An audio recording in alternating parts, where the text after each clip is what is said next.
Dan Dickau here on the ISO, the Gonzaga Nation Media Network. A big game coming up here in Spokane in the next day or so. The Zags host interstate rival, the University of Washington Huskies, is a special guest today, Coach Mike Hopkins. Coach, appreciate you joining. I know life is busy right now for every college coach, and I thank you for the 10 minutes or so we're going to chat right now. Appreciate you having me, Dan. Well, the Pac-12 season and the W season are so unique in the fact that the Pac-12 has added a couple early league games. The WCC starts later. Sandwiched in between that for you guys is this interstate game against Gonzaga. How does that, or does it, change your prep in any way? You know what? Really, it doesn't. Other than you're playing one of the best teams in the country every year, and a rival, it's just awesome. But it doesn't really change anything. It's just during this time, there's so many games. You're just trying to become the best team you can. You're trying to stay healthy. You got finals week. You're trying to get them focused, and you're like, gosh, why can't they be focused? And, all these you're a student athlete, so you've done it before, and you have a little bit of empathy for them. But the reality of it is, as a coach, you're like, we got to go harder. We got to do this, and you're looking at their faces and going, well, I don't know if we're going to get the most out of them today. So I think those are the biggest issues. But to be able to play a couple Pac-12 games earlier than you normally would, I think is a good thing, because it's so hard to get games in your non-conference schedule, especially anything Midwest or East. And then to be able to play a team like Gonzaga early is just awesome, because you get to gauge your team against what everybody, even us, considers being one of the best teams year to year in the country. You guys have had some good games against the Zags in recent years. I mean, you go back 20 some years when I played there, it was a kind of a back and forth battle. The last time these two teams matched up, I think it was the last time Rui Hachimura hit a game winner with about a half a second left. When you prepare for a game like this, every coach has their different philosophies on how they scout, how they break down film, how they game prepare.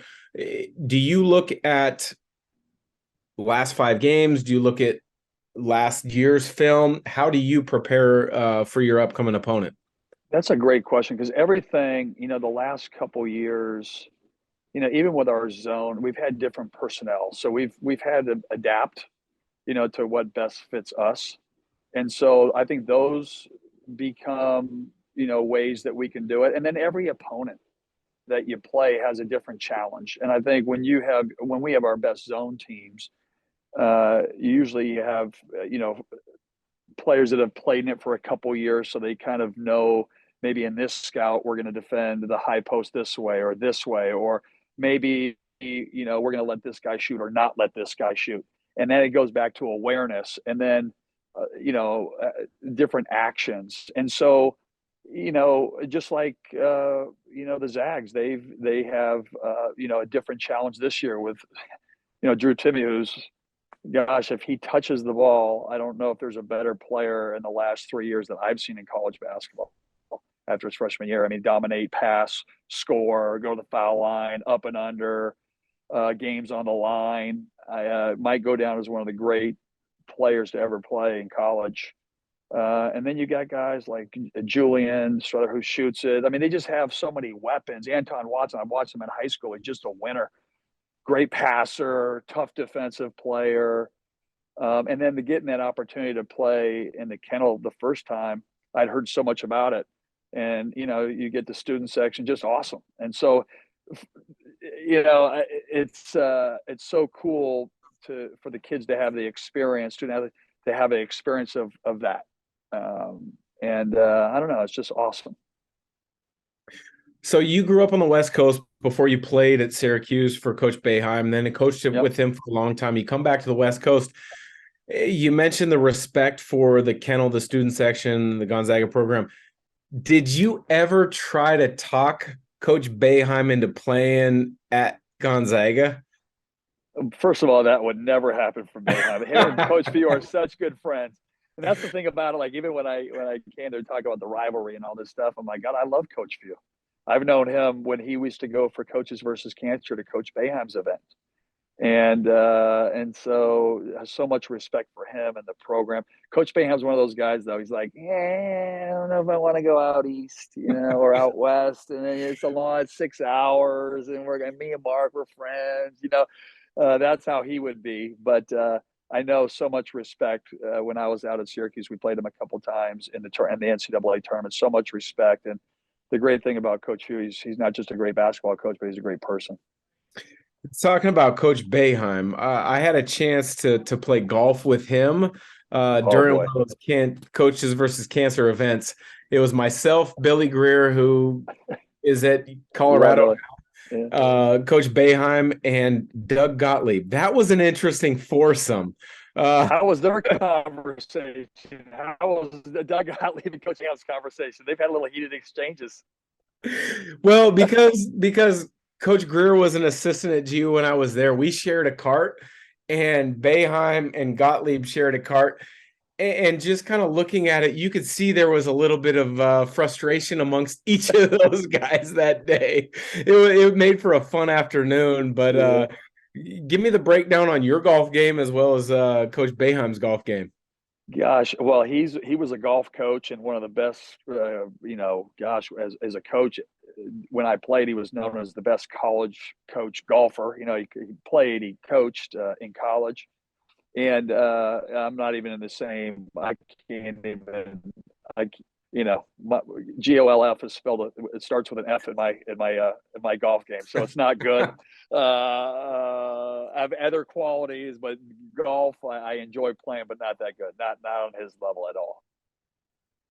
Well, there are some good courses in the Seattle area. If you ever need some help, I'm sure you can got some golf pros around the area that give you some pointers. But you've taken your own philosophies that you've learned under Coach Boheim, tweaked them to fit your eye at UW. You've had some ups and downs, and a lot of it is because of injuries over the last couple of years. I really like your team this year. You've played more man than zone early, but now you're playing more zone. Unfortunately, you guys have an injury with Frank Kepnong, a big guy who can really impact things on the interior. What are your kind of focal points moving forward with this part of the season and also with the Gonzaga game? I think it's big. We've always been a zone program. I think we've had, when you have transfer portal guys, they've come from, Noah Williams came from Washington State. Coach Smith was a good man-to-man coach. Frank came from Oregon. Coach Altman, high-level coach. PJ Fuller, TCU, Jamie Dixon, high-level defense. And so I think there's always just the learning curve of how you learn the zone and where they're at. And I felt like, we have a team that we can put out there that can play good man-to-man. And so that's why we saw it a little bit early. When we went to go play in the tournament, and you have a tournament game and you have games going back to back, we felt like the zone would give us our best chance in terms of to be able to win that tournament. And the guys actually played better in it than I thought. So we have the option, which has been good. And the guys are getting better at it. They're believing in it more, and that's important. But we still have a long way to go. You spent a number of years at Syracuse. Obviously, you've recruited all across the country, New York, Chicago, but now you're in Seattle at University of Washington. Some of the best high school basketball is played in the Northwest, in that Metro League in Seattle. Did that shock you? Did that surprise you? Did you know that coming in? And then how do you handle the recruiting philosophy, knowing there's so many good players, but you got to get the right guys? Yeah, you know what? That's a great point, Dan. And I knew, I'm a basketball. I just love hoop, and so you talk about Seattle, and when I in 1995, 96, when I first got into coaching, my mentor was Tim Gergerich, and so I used to go with the Sonics. I wasn't recruiting for the first 7 years, so after the season, during the playoffs, I would go and I would stay with them for a week or two and be around and see the way that the Seattle loves hoop. And then you start going down the players, the amount of NBA players, great college players. And I love that. There's very few cities, states in general, that's where basketball, they love it. There's a passion for it. And then recruiting, a little fish out of water. I was in the East Coast for so long, and the emphasis, obviously, we want to be great in our backyard, great in Seattle, but there's so many good West Coast programs. So you're talking about the Zags, you're talking about UCLA, you're talking about Arizona, you're talking about Oregon, you're talking about so many different programs, San Diego State now. And so, obviously Seattle, Los Angeles, up in San Francisco, the whole California. But I do believe that we can also have an advantage, and I see Gonzaga doing it now too, is where, with relationships that we've had, we can go to the East Coast with Isaiah Stewart or Nas Carter, different guys that we can have. And so we want to be able to be great in our backyard. But I think also, in certain years you can pull somebody that you normally couldn't pull that can really help your program, because as you know, Dan, it doesn't matter, in the East Coast, people will be like, where's Washington? And once they come on this campus and then they're just around the environment and they see the love and then they see the campus and they see how beautiful it is, it's a pretty easy sell in terms of loving, the Pacific Northwest. There's no place more beautiful on the planet.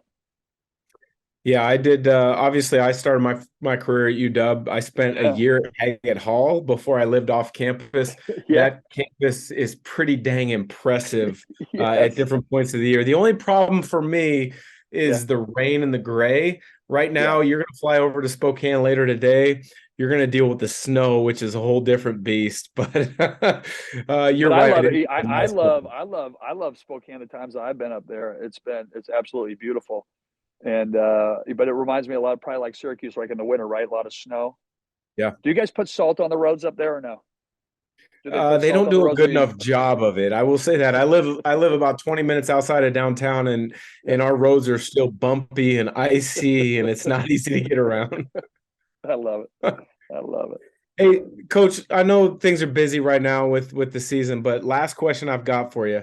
I've got to take away your two assistant coaches, Will Conroy, who does a great job, Quincy Pondexter, who played at UW and Gonzaga, or sorry, in the NBA for a long time. Who's your favorite former UW player that you didn't coach? Kind of putting you on the spot here. Or maybe if I don't want to put you on the spot with So I one, can't. I yeah, can't. a couple You know guys what? that epitomize UW hoops. The thing that I love, like, I mean, when you talk about like, Brandon Roy, I always just go. I'm kind of always in awe. And then the guy who when I watch on a day-to-day basis about resiliency and just confidence and is IT. Like I watch him working right now like you've never seen anybody work before. And then going back to like even my era when I first started loving hooping in the 7th and 8th grade, and I would put on KTLA Channel 5 in Los Angeles, and you'd watch Pac-12 games. Guys like Detlef Schrempf, like guys, historically that you just love to watch and play. And I saw him with the Sonics, when he was a pro, and they're all about the right stuff. They're all incredible workers and guys that reached the highest level, and not only reached the highest level but became all stars. It's pretty impressive. Those are a couple great names. Detlef Schrempf, I know he was a tremendous player. I got a chance to work out with him a number of times growing up. Isaiah Thomas, an all-star. Hopefully he gets another shot at it. B. Roy and I will say this. We were teammates in the NBA. It came down to Gonzaga and UW. He had a visit at Gonzaga. I Okay. hosted him. Yeah. Maybe that's why I could never get into coaching, because I couldn't close the deal as a recruiter. But he made the right choice for himself because it worked out Yeah. phenomenally at UW, and he's a great basketball player, great person. So, Coach, I appreciate the time. Best of luck. Can I put you on the spot? You go for it. Who's your favorite Gonzaga player of all time? For me, that's an easy one. It was John Stockton. Oh, wow, yeah. I grew up in Vancouver, just outside of Portland, and I looked at John as being that guy that Oh, he's undersized. He's probably got similar athletic abilities as me, but you're going to be an underdog. You got to work your butt off. You got to make the most of your opportunities. I was able to get to know him over the course of my time at GU and now living in Spokane. He's one of love the him. best. I mean, Oh, absolutely the best. You would love talking hoops with him, sitting over a beer at Jack and Dan's at some point. I need to do that. You need to make that happen. Absolutely. Absolutely. Well, hopefully I can kind of be that conduit and maybe be the fly on the wall and listen to that conversation because he's great. I appreciate the time. I will see you at the gym during the game, and best of luck not only tomorrow night. And I will be honest, I cheer for the Huskies every time they're not playing Gonzaga, but I'll be Fair. following you guys the rest of the year as well. Thank you, Dan. Thanks for having me on, buddy. Absolutely.